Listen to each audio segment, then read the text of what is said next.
This morning, students across the country found out whether they were going to get the first choice of college course. Big day for lots of them. Congratulations if you got it. But now they have the challenge of finding somewhere to live. And it is a desperate scramble that appears to be getting more desperate every year. With me now in studio, John McCartney, who's Director of Research at Savills Ireland. John, you're very welcome to the programme. And Katie Askell. Is that right? Yes, ASCO, perfect. ASCO, the president of the UCD Students' Union. And you've done something quite clever, Katie, in the Students' Union, which has put undercover reporters, Maria, into the field to find out what things are like. That is very true. I myself was one of them, and my colleague Barry was another. This was very interesting. So last week I went to two viewings in Dublin 8, and the first one was going for $250 a month. So a very enticing price. Now that's, to people who aren't familiar, that's really cheap. That is very, very cheap. But there's a catch. So the bed that was for sale was located in a living room makeshift kitchen. The bed was essentially a DIY job. It was a piece of timber, really, supporting a metal rail. I did not feel comfortable climbing up on that thing, let alone living there for 9 months. How off the ground was it? It looked just like a bunk bed, but I'm talking like a wooden timber leg thing. It was just awful. And were you going to have this luxurious setting yourself, or would you have to share it? Oh no, well that was my bed. There were I think 6 or 7 other people, most of them working, and there was a man and a wife whose bedroom was awkwardly right beside mine.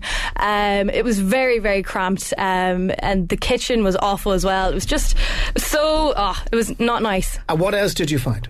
So another viewing I did, a similar location, was going for €300 a month.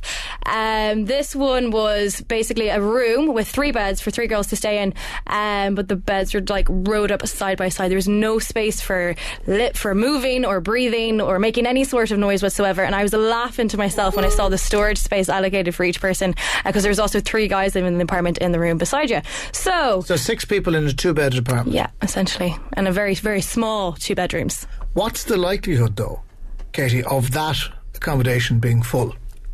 That is the most hilarious thing, because the person selling that room to us, as soon as we walked in, she was going on and on and on about how many people were asking to view the apartment and how many people were coming onto her, and she was like going on. It was very funny because she was saying how bad the accommodation situation is out there, and we were laughing to ourselves going, that's exactly what we're here to show. Yeah.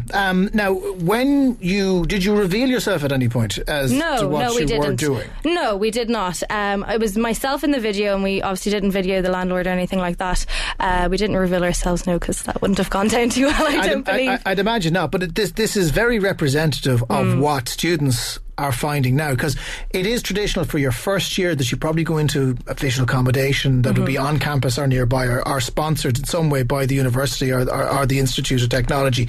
But kind of year 2, you're on your own. You're left to your own devices, aren't you? You pretty much are. And I have to say, this is really shocking. This came to us today. There was a scam happening just behind the RDS.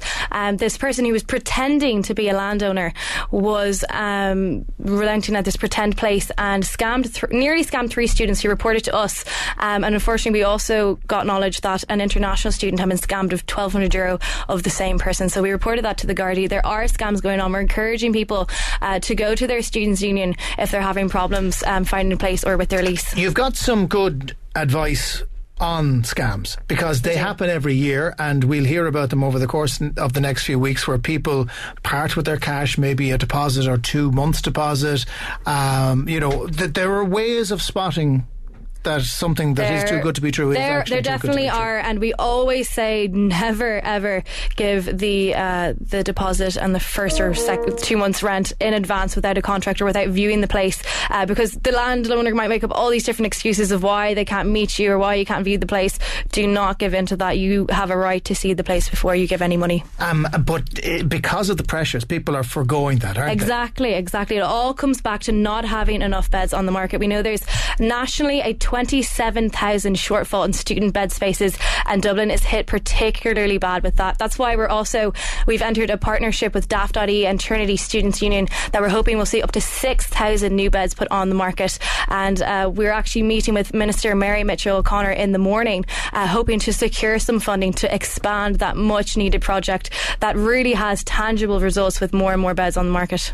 The real issue here, and I'll turn to you on this one, John, is that there's simply too many people looking for accommodation accommodation right now, and students would find themselves, I'd imagine, towards the bottom of the list if they're looking for something cheap. Yes, indeed. That is really a good summary of the situation. We have too many warm bodies that need to be accommodated, and we don't have enough housing units of any tenure type, either owner-occupied units or rented units, to meet that demand, and it's particularly acute for students, partly because the student number has grown so much in recent years. We've got about 220,000 students, third level students in Ireland at the moment. That's 50% more than we had back in 2000. So there's been a lot of growth there, and I think, as you were alluding to, students are perhaps not the first choice for landlords, because generally their ability to pay isn't as great, because they don't have an income coming in. And not all of them are very well behaved. Let's put that out there as well. While 95% of students will look after the place they're living in, there's 5% who are, let's face it, far from desirable as tenants. Well, that's a situation you can encounter across the board as a landlord, and there are ways and means of dealing with that. But I think the practicalities of it are really just that the market pressures have pushed rents to a price that is really making it unaffordable for a lot of students, because they generally don't have a strong income. Well, what we're looking to do is build purpose-built accommodation, and there's some of it out there. Let's face it, there's a little bit that was invested, but we are a considerable distance away from the extra 21,000 that has been promised. Yes, indeed. I mean, my numbers are as follows. We estimate that there is a demand for purpose-built student dedicated beds of about 63,000. Currently, there's about 34,000 dedicated student beds across the country. So the shortfall, more or less line ball with Katie's estimates, we reckon it's about 29,500. Now, the good news is that there is a development pipeline underway. Currently, there's about 10,200 purpose-built student beds in development at some stage in the planning process, either on site with planning permission obtained, or at least in the stages of going through. But that's no good to anyone this year, is it?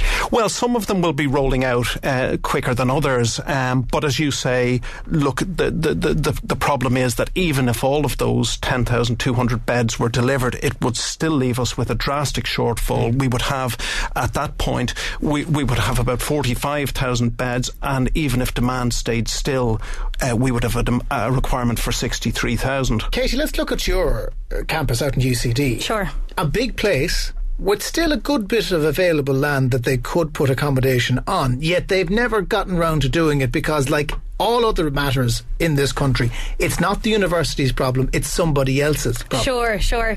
That always does seem to be the way. Though they are planning, there's a res master plan to put 3,000 new beds out there, which on the campus itself.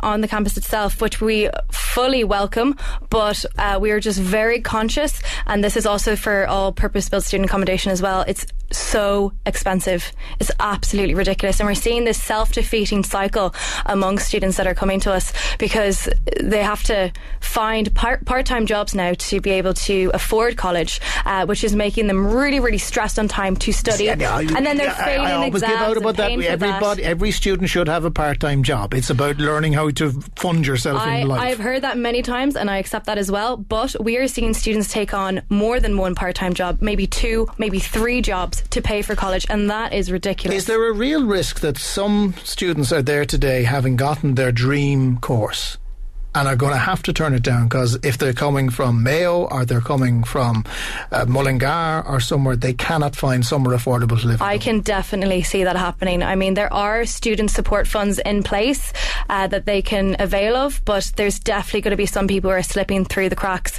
undoubtedly. Mary says, I'm panicking with my 2 heading off to Dublin for college next month. The time and cost of travelling up just to go house hunting is maddening, never mind finding somewhere we can afford. Is there a problem, John, if you haven't something by now because of the pressures that are in the system, that you may not get something by the time the term starts? Well, I think once you find a property, if you're lucky enough to do that, it can all happen pretty quickly. So I think there are still opportunities for people, but it's really just that the market is acutely undersupplied, and finding those properties is just really the challenge. And I've heard the stories of 800, 900 euros a month, which is you could get a mortgage on a 2-bedroom more for purpose-built student accommodation. We're seeing that come in oftentimes 1,000 or more.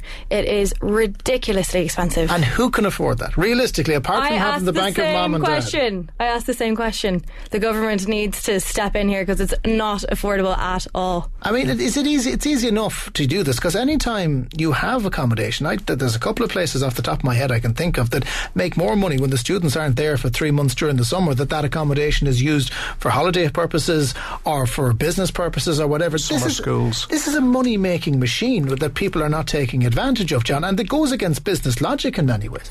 Yeah, indeed, and that's, I think, why we have a development pipeline coming through, because people have spotted the commercial opportunity for this. I mean, Savills has done a sort of an audit of all the schemes that are out there in Dublin, Cork and Galway.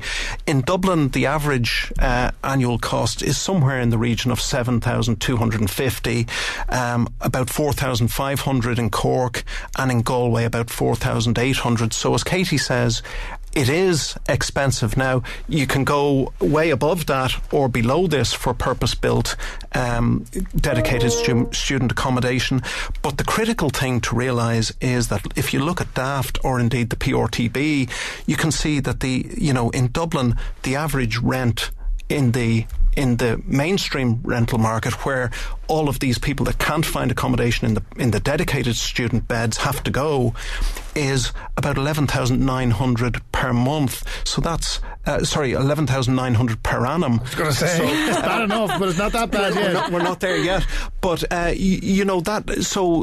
is the sort of the fallback option for these people. So I think it's market forces that are pushing it to this level. What advice, Katie, do you give to someone who's in a panic right now, who is absolutely terrified that they're not going to be able to study medicine, that architecture degree is going to have to wait, and you turn into their mum and dad who are equally stressed over this and can't find a solution? Absolutely, it's a great question, and I'd have to say go to your students' union. And UCD, as I said, we have an accommodation officer, Alva. She is working day and night to help students find a place to live. She's been getting through dozens and dozens of emails a day, so definitely seek out your students' union and get some help there. And if you've been scammed, or if you feel if something appears to be a scam, do you just ignore it or should you report it? No, absolutely not. You can report it. You can either go straight to the guards yourself or come to your students' union and they'll report it for you. Okay.